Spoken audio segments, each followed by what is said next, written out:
the pioneer of Samsung's brand new Windows Phone 8 lineup.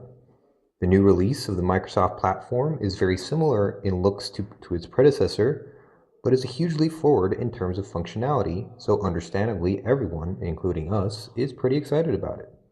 The Samsung Ativ S has specs very similar to those of the US Galaxy S3, a 4.8-inch Super AMOLED HD screen, a dual-core Crate processor, Adreno 225 graphics, and an 8-megapixel camera with 1080p video recording. It also features a micro SD slot, and should you choose to do so, you can bypass Zoom for file transfers. Like the Samsung Galaxy S3, the Ativ S is made entirely out of plastic, but sports a rather different design.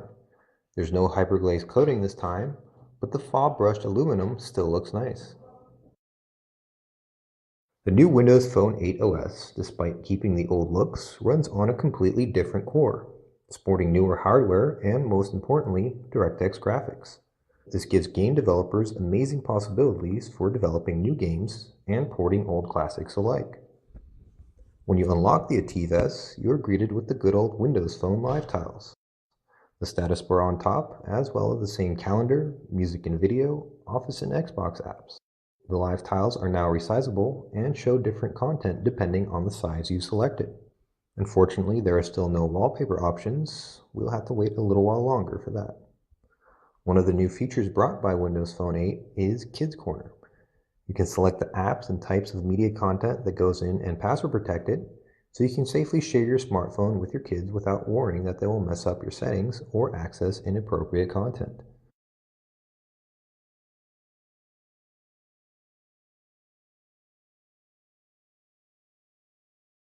When activated, the Kids Corner is accessible by swiping left of the lock screen. Windows Phone 8 also brings a new version of Internet Explorer, which looks pretty similar to its predecessor but packs lots of improvements under the hood. It really aces benchmark tests, and you can really feel the difference in real-life usage.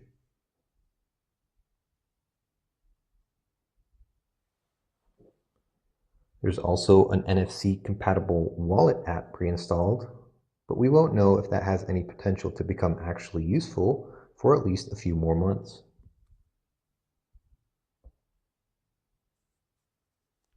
We expected a free navigation app, but the only map client here is the familiar Bing Maps. There is Local Scout, though, to show you the nearby points of interest. Windows Phone 8 brings some new key features, which help enhance the user experience, and the faster hardware support really helps, but it's developers who are supposed to make the real difference. Microsoft did everything in its power to ensure the platform is has capable and familiar development tools, so it should only be a matter of time before some powerful games and programs appear in the store.